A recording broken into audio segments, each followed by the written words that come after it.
My name is Darryl Whitmore. I used to believe in quiet love, the kind that didn't need grand gestures or daily declarations to prove it was real. Just steady companionship. Late-night grocery runs. Folding laundry while she hummed in the other room. I thought those little things were enough. For 13 years, I built my life around Eleanor. She was warm and expressive, the type who laughed too loud in public and cried at commercials. When we first met, she told me she loved the way I made her feel safe. That word stuck with me, safe. It became my purpose. I worked a stable job as a systems coordinator for a small logistics firm. Not glamorous, but it paid the bills and gave us weekends. She painted on Saturdays. I cooked. She used to say we were boring in the best way. But something started to shift. It wasn't dramatic at first. Just little changes. She stopped texting me during the day. Her eyes didn't light up when I came home anymore. Conversations became shorter. And then there were the silences, not the comfortable kind we used to share. These were heavy, distant. Like she was somewhere else even when she was sitting right next to me. I blamed it on the seasons, on stress, on work. I told myself it was just a phase. Couples go through dry patches. I read articles. I made her breakfast in bed. I planned a weekend trip to the coast. But she kept drifting. And I kept chasing a version of her that no longer looked back.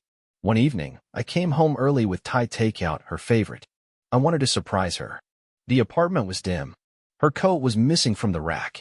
I set the food on the counter and waited. She came back 2 hours later, surprised to see me, and quickly muttered something about running errands. I asked if she wanted to eat together. She said she wasn't hungry. That was the night I realized something was deeply wrong, not because of what she said, but because of how quickly she vanished into the bedroom, closing the door behind her like she needed space from me. I sat at the kitchen table alone for an hour. My food was cold by then, but that wasn't what bothered me. It was the ache of realizing that my presence no longer brought her peace. That I had become background noise in her life. The worst part? I didn't confront her. I couldn't. A part of me still held out hope that she was just going through something, that she'd eventually let me back in. But days became weeks. She avoided eye contact. Her phone never left her hand. She smiled more at strangers than she did at me. And I started noticing receipts for things we never talked about. Expensive dinners, boutique purchases, rideshare charges that didn't match her usual routes. I wasn't stupid, but I was scared. Not of the truth. Of what it would mean for the life I'd spent over a decade building. Of what would be left of me if it all fell apart. So I didn't explode. I didn't accuse. I just started making copies. Bank statements. Insurance documents. I wrote down passwords. I watched. I waited. And in the quiet moments, I grieved. Because even though she hadn't said a word, I already knew. She was gone. And soon, I would be too.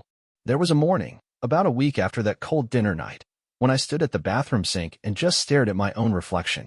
I wasn't looking for anything in particular, just wondering if I still looked like someone she could love.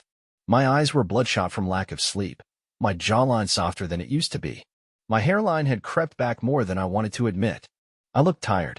Like a man whose wife had already emotionally left him but hadn't packed a suitcase yet. Eleanor's side of the bed had become a place she merely passed through. She used to curl up against me in her sleep. Lately, she slept like a stranger, facing the opposite direction, body rigid, like she was bracing for impact. Or maybe she just didn't want to feel me near her anymore. I remember sitting on the edge of our bed that morning, trying to find the words. I even rehearsed them silently in my head. Are you unhappy? Is there someone else? Do we still have a chance? But they all stuck in my throat like sand. I didn't want to ask questions I wasn't ready to hear the answers to. And so instead, I got dressed for work like I always did. Kissed her forehead even though she was already half asleep. Walked out the door pretending I still had a wife to come home to. But that morning wasn't like the others. Because when I walked out, I didn't go to the office. I drove around for hours. No destination. Just roads and thoughts. It was a quiet rebellion against the routine that had become my prison. Somewhere between the empty highway lanes and the buzz of talk radio, I realized I didn't know who I was outside of her. Every dream I had, every plan I made, it all had her name carved into it. I was a man who had traded in his own identity for the comfort of predictability. And now, I couldn't even recognize my own voice when I spoke. Eventually, I pulled into a parking lot of a little coffee shop I hadn't been to in years. It was the kind of place we used to frequent before we got married. Back when conversations were effortless and laughter wasn't something we had to dig up. I sat in a booth by the window and ordered black coffee, though I used to take it with cream and sugar. I just wanted to feel something different, something new, even if it tasted bitter. There was a woman at the next table. Older, kind face, reading a paperback with a yellowed spine. She looked up and smiled at me. Not in a flirty way, just in a way that said, "I see you." And for some reason, that broke something in me. I felt tears sting the back of my eyes, but I swallowed them hard. I wasn't ready to fall apart in front of a stranger. Later that evening, I came home to find Eleanor on the couch, laughing at something on her phone. She didn't notice me at first. Or maybe she did and didn't care. I stood there in the hallway, watching her from a distance, and it hit me. I hadn't made her laugh like that in a long time. Maybe someone else had. She looked up eventually, gave me a weak smile, then returned to whatever had made her grin. No questions about where I'd been. No concern. Just a shrug of a glance. And that was the moment I decided. I wasn't going to beg her to love me again. I wasn't going to fight for a place in her life when she had already cleared the room. Over the next few days, I began to move in silence. I stayed kind. I played the part.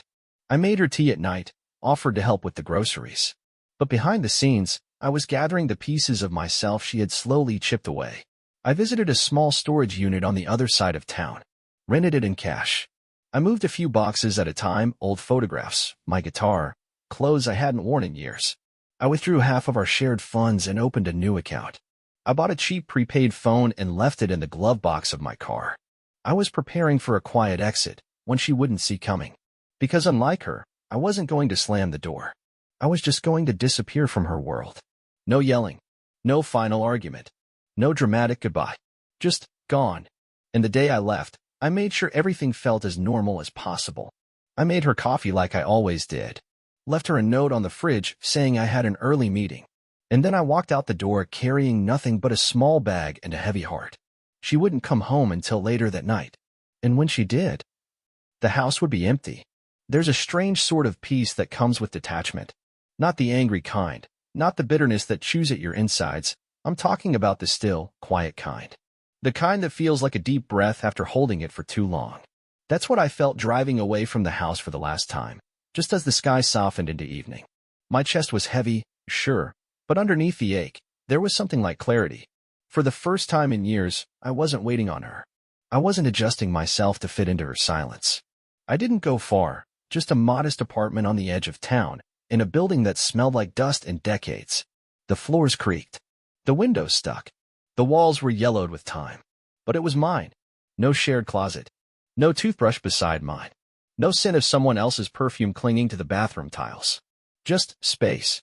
Empty, sacred space. I didn't leave a dramatic note. Just a single envelope on the kitchen counter with her name on it. Inside, a copy of the lease termination, my keys, and a short sentence, "You've had the house to yourself for a while now. I'm just making it official." No accusations. No explanations. She'd know what it meant. Or maybe she wouldn't. Maybe she'd convince herself I was being irrational. That I'd come back. That I was just overreacting, like she used to say any time I expressed a need she wasn't willing to meet. But what mattered more was this. I wasn't staging a scene. I was setting myself free. That evening, I left my old phone on the nightstand, the same one she used to ignore my texts on. I'd already set up the prepaid one, and only one person had the number, my sister, Lorna, who I hadn't confided in for years. She was the first person I called once I'd shut the door behind me for good. Not because I needed help, but because I needed someone who remembered the version of me from before I became a ghost in my own home. When I told her I left Eleanor, there was a pause, not shock, not judgment, just understanding. "You finally got tired of holding it all together by yourself," she said. That night, I didn't sleep much. My new bed squeaked every time I shifted, and the unfamiliar hum of the refrigerator down the hall sounded like it was whispering regrets. But I didn't miss her. That was the scariest part, how easy it was to stop aching for someone who had already stopped choosing you. I imagined her walking through the door later that night, maybe expecting to see the soft glow of the hallway light I always left on for her. But this time, the house would be quiet in a different way, not with tension, with absence. She'd walk into the living room and notice the missing guitar first, then the photos from the wall, the drawer where I kept my passport, the charger from my side of the bed. It wouldn't take long for her to realize I hadn't just stepped out. I hadn't just gone to cool off. I had unraveled myself from the life she no longer wanted me in, one thread at a time. I wondered if she sat on the couch after discovering everything, if she called my name. Did her voice echo off the walls? Did she feel relief? Panic? Indifference? I didn't know. I wasn't there. That was the point. For years, I had made space for her feelings, for her needs, for her cold shoulders and her evasive answers. Now, I had made space for myself. I didn't check the old phone for messages. Didn't wonder if she called. It was like watching the credits roll on a film you'd sat through for far too long. You don't rewind it. You don't stay for the end scene. You just get up and walk out of the theater. The first few days in the new place were the hardest, not because I missed her, but because I was learning how to be alone with myself again. No noise. No schedule built around another person. I cooked dinner and actually tasted the food.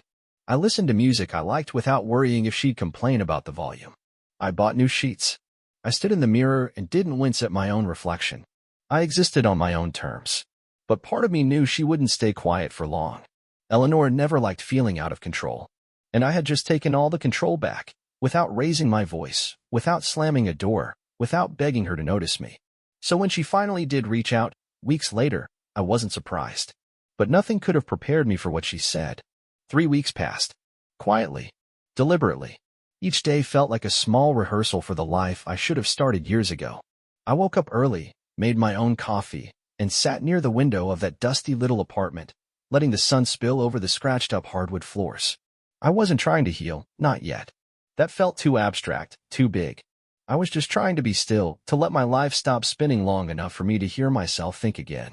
Sometimes I'd walk through the park near the corner just to see dogs playing, or couples arguing softly on benches, the kind of arguments that, months earlier, I would have envied because at least those people were still trying. I'd bring a paperback with me but barely read a page. Most days I just sat and watched and breathed. It felt strange to not be tethered to another person's moods, to not constantly second-guess if I was enough for someone else. It was like standing on a beach after a hurricane and realizing the wind had finally stopped. Then came the knock. It was a Monday, the kind that felt like any other, and I had just finished folding a basket of clean laundry when I heard the dull thud of a knuckle against wood. It wasn't aggressive, but it wasn't hesitant either. Just certain. I knew it was her. Before I even opened the door, I could feel her presence on the other side, that mixture of perfume and tension, the air around her always slightly charged. When I opened it, she was standing there in an olive green coat I hadn't seen before, arms crossed, lips parted slightly like she hadn't decided whether to yell or cry. She didn't say, "Hi." Didn't say, "I've been looking for you," or "Why did you leave?" No. Eleanor being Eleanor, she went straight for control. "I had to call your sister to find you," she said, her voice more annoyed than hurt. I stepped aside and let her in. Not because I wanted to, but because I needed to hear what she thought this moment was supposed to be. Closure? A guilt trip? A confession? I didn't know. She walked in like she still owned part of me, like the last 3 weeks had just been a childish stunt I'd pulled. She looked around, taking in the bare walls, the small dining table with only one chair, the single lamp in the corner. I didn't decorate, didn't try to make it feel like home. I didn't need home. I needed truth. Silence. Clarity. And now here she was, dressed in a new coat, wearing makeup she never used to wear, looking like someone who had been practicing the role of the victim for this very performance. "I came home, and you were just gone," she said after a while, finally turning to face me. No note, no explanation. The house was empty. "You left your phone." I thought something happened. I almost laughed. Not because it was funny, but because for the first time, I realized how completely she had rewritten the narrative in her head. She didn't think I'd been watching her slowly slip away for months. She didn't think I noticed her long glances at her phone, or the way her laughter became brighter when I wasn't the one making her laugh. She thought I was the one who vanished, like I'd evaporated out of nowhere. "I didn't vanish," I said, keeping my tone even. "You stopped seeing me long before I walked out that door." That made her blink. Not in surprise, in defense. Like I'd poked a soft spot she thought I wouldn't dare touch. "I never said I wanted you to leave," she snapped. "No," I replied. "You didn't. You just made it impossible for me to stay." There was a beat of silence. She looked like she wanted to argue, to twist the moment into something she could manage. But maybe she sensed that this wasn't the version of me she'd left behind. I wasn't the man waiting at home with Thai takeout and hope. I wasn't the one filling awkward silences with small acts of service. I was something quieter now, more rooted. And then she said something I didn't expect. "I wasn't with anyone else, Darryl." I didn't respond. Not immediately. Not because I believed her, but because, in that moment, I realized it didn't matter. I didn't need to know who had made her laugh behind her phone screen. I didn't need to trace the receipts or study her social media likes. I wasn't building a case. I wasn't putting her on trial. The betrayal wasn't about another man. It was about something deeper, the absence of care, the abandonment in plain sight, the way she'd let me carry the weight of our marriage while she drifted further out to sea. You don't have to lie, I said softly. She flinched, just slightly, like the truth had grazed her skin and left a mark. I'm not lying, she whispered, but her voice cracked halfway through. And then for the first time in months, I saw something real.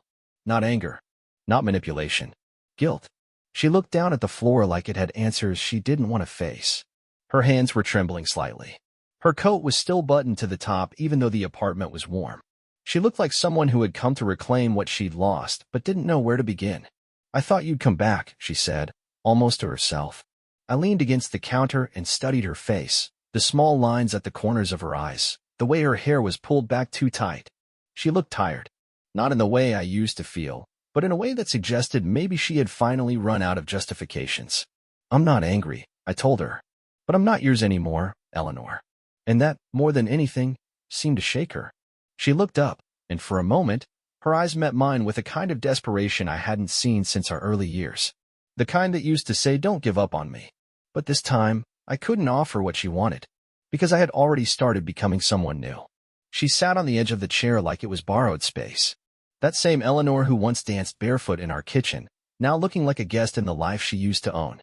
I made no move to offer her water or comfort, not because I wanted to punish her, but because something subtle and irreversible had already shifted inside me.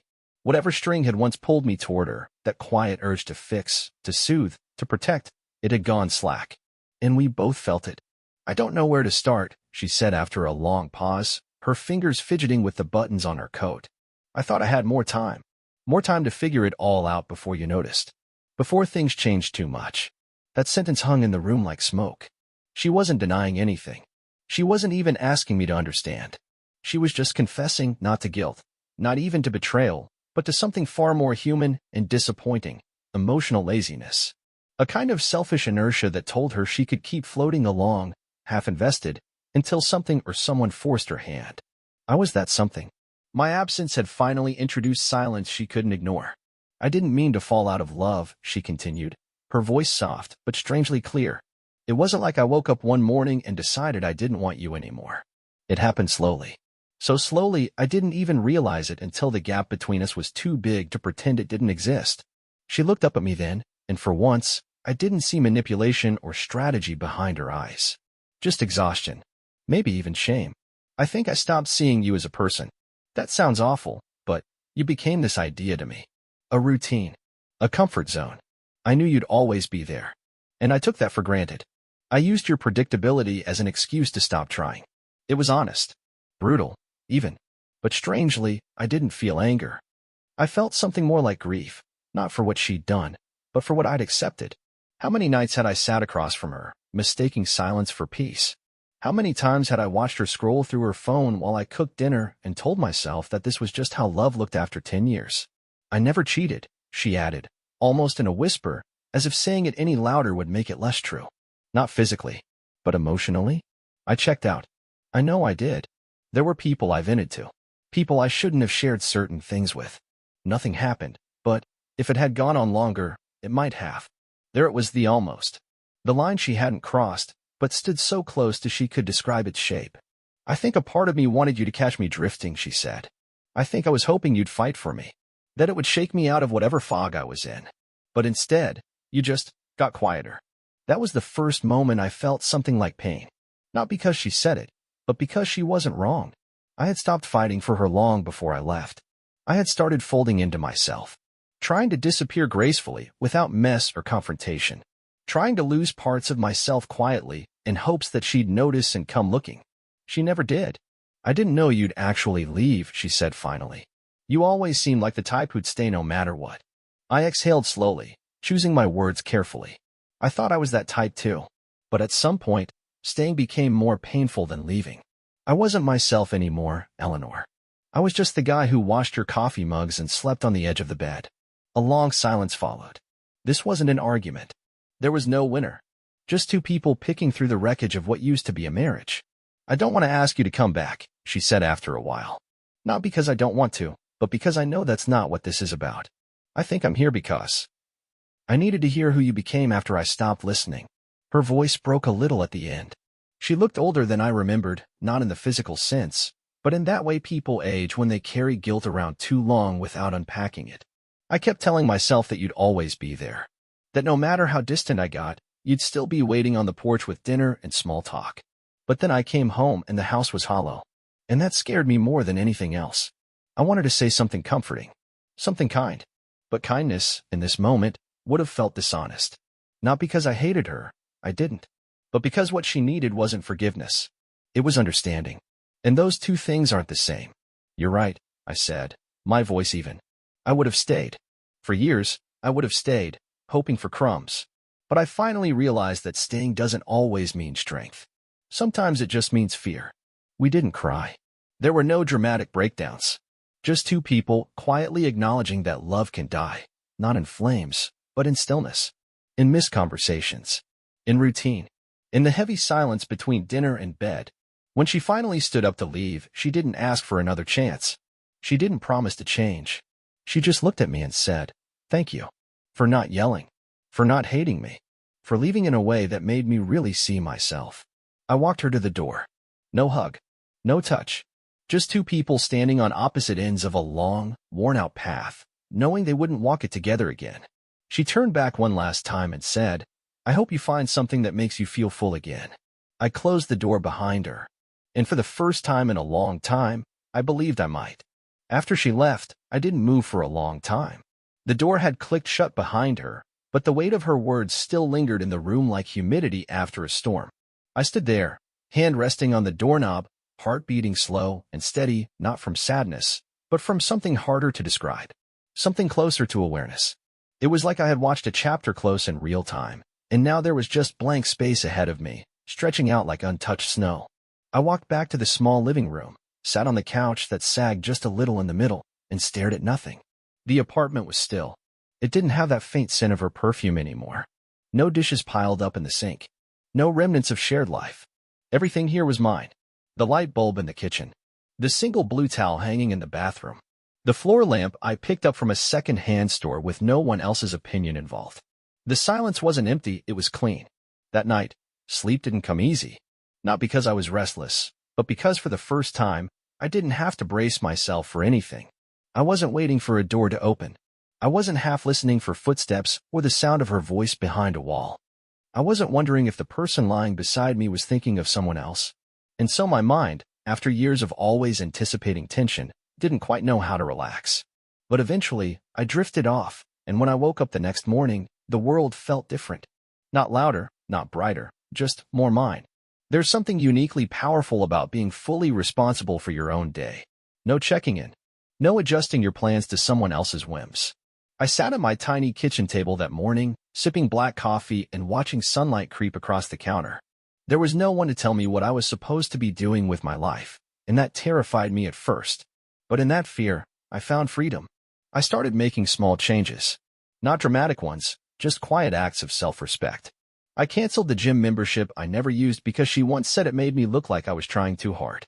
I bought a pair of hiking boots and started walking trails outside of town, places where the only sounds were my footsteps and the wind through the trees.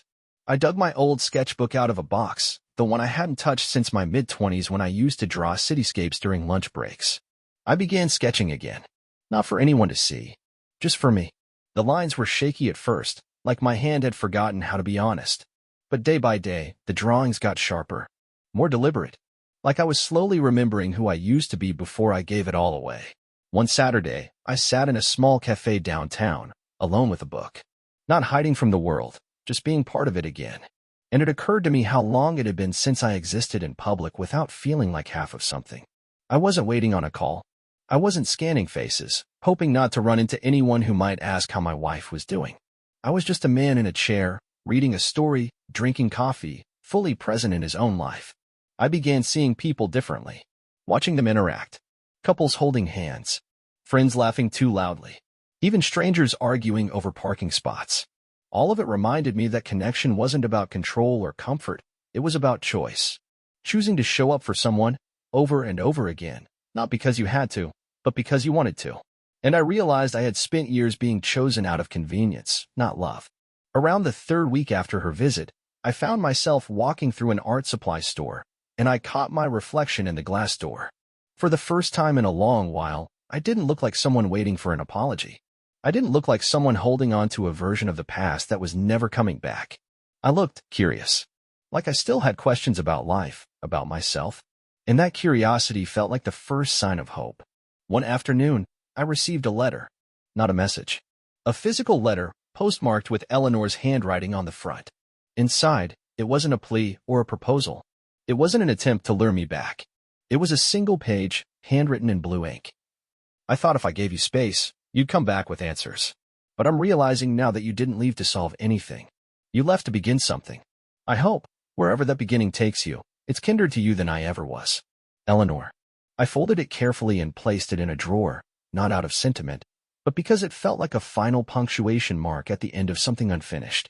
Her words didn't burn. They didn't sting. They simply settled. Like dust after everything has finally stopped moving.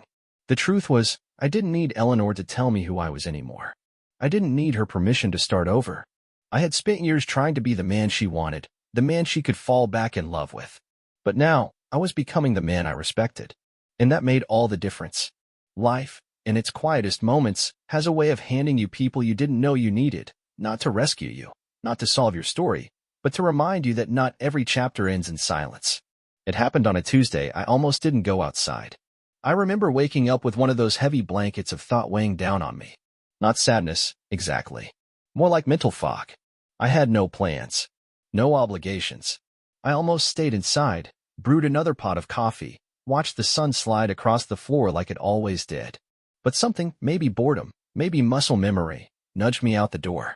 I ended up at a small art exhibit in a community center downtown.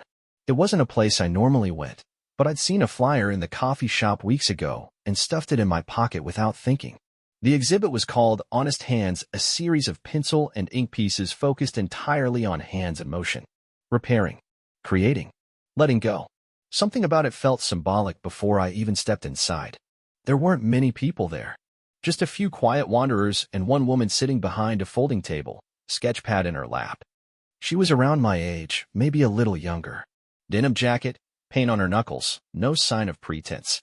She looked up as I walked past and offered that kind of smile that doesn't beg for conversation but doesn't shut it down either. It was neutral, present. I took my time walking through the space. The drawings were simple, raw, really. No fancy framing.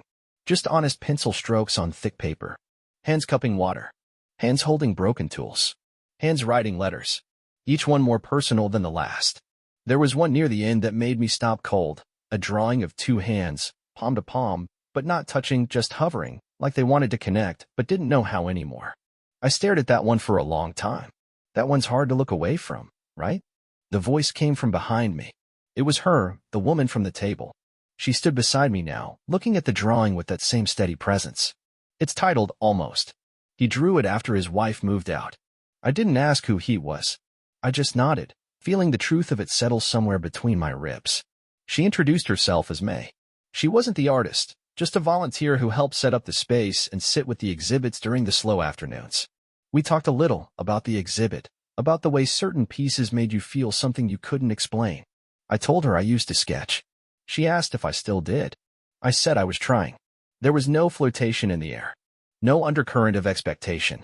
Just two people standing in the same moment, looking at a piece of art neither of them owned. Art's funny, she said after a while. It doesn't try to make you feel better. It just shows you that someone else felt it too. That stayed with me. I thanked her and left not long after. But the conversation lingered. That night, I picked up my sketchbook again, and instead of buildings or trees, I drew a pair of hands, not graceful or romantic, but tired, calloused. My own, probably. Holding nothing. Just existing. Over the next few weeks, I saw May again. Once at a farmer's market. Once at the same cafe I frequented. Each time, the conversation was easy. No rush. No pressure. Just presence. She never asked what had happened in my life, and I never asked about hers. But in that space between unspoken stories, there was comfort. One afternoon, we sat across from each other at a sidewalk table, sipping coffee like old acquaintances, and she said something that felt like it had been waiting to be said. You don't carry yourself like someone who's waiting for the next thing. You carry yourself like someone who's still learning to let go of the last. I looked at her, surprised. Not because she was wrong, but because no one had ever said it that plainly. I used to think healing was about moving on, I admitted. Now I think it's more about remembering who you were before the forgetting started. She nodded like she understood that all too well. Or maybe it's about allowing yourself to exist without needing a definition at all. That moment wasn't cinematic. There was no dramatic swell of music. No sudden romantic tension. Just two people sitting with their truths, neither of them trying to fix or impress the other. It was human. That night, I walked home slowly, feeling the weight of something I couldn't quite name. Not love. Not even hope. Just awareness. I had spent so long trying to be seen, trying to feel chosen, trying to belong somewhere again. And yet here I was, on an ordinary Tuesday, finally realizing that being witnessed didn't have to mean being wanted. It just had to mean being real. And I was finally starting to feel real again. Spring came quietly. The kind of spring that doesn't announce itself with bold colors or warm breezes, but with subtler signs, fewer coats in the coffee shop, sunlight that lingers a little longer in the afternoon, and the distant hum of lawnmowers waking up from winter. I had stopped counting the days since I'd left the old house. At some point, time stopped being about distance from the past and became a measure of how fully I was living in the present. My apartment, once temporary and spare, had begun to take on the shape of someone who lived there with intention. The couch was still old, still a little crooked, but now it had a quilt draped over the side, one I picked up at a weekend flea market without anyone's opinion in my ear. I had framed two of my sketches and hung them on the wall, not because they were masterpieces, but because they were honest. And I had started making real food again, not just scrambled eggs and toast. Meals with flavor, with care, with enough for leftovers. I saw May now and then. Not often. Just enough. A shared conversation at the bookstore. A short walk in the park. We never tried to define what it was. There was no pressure to move it forward or turn it into anything polished. What mattered more was the way we spoke. Honestly, gently, like people who had stopped performing. Like two humans who knew what it meant to be quietly broken and to still get up each morning anyway. One Sunday, I sat in the middle of the local botanical garden with my sketchbook resting on my knees. It had rained the night before, so everything smelled like wet soil and green life. I wasn't there for inspiration. I was just there to be still. A little girl ran past me chasing a butterfly, her father trailing behind her, camera in hand. The moment looked so soft, so untouched. I found myself smiling without meaning to. For so long, I had associated happiness with effort, with striving. But now I was starting to understand that real peace isn't loud. It doesn't announce itself. It's just the absence of weight where you used to carry it. Later that day, I stopped by the community center again, just to see what was showing. May wasn't there this time. Instead, a new exhibit had taken its place. This one a photography series titled, Where I'm Standing Now. Photos of doorsteps, empty chairs, half-drunk coffee mugs, everyday things. Things that, if you look too quickly, might seem mundane. But if you let yourself really see them, they told entire stories. And that's when it hit me. I didn't need a beginning anymore. I didn't need a grand love story to replace the one that broke me. I didn't need to prove I was healed or reinvented or somehow better than the version of me who used to stay too long in places that hurt. All I needed was this. A quiet life I didn't have to escape from. One where I woke up each morning and recognized the person in the mirror. One where my peace wasn't dependent on someone else's affection or attention. One where I belonged to myself first, and everything else, every person, every moment, could just be a beautiful addition, not a rescue. Weeks later, I received one final message from Eleanor. Not handwritten, just a short text from an unfamiliar number. It said, I hope you're okay. I know I hurt you, but I also know you probably needed to be broken open to find what you're finding now. I'm sorry. Be well. I stared at it for a long time. Not with anger. Not with sadness. Just with gratitude. Because she was right.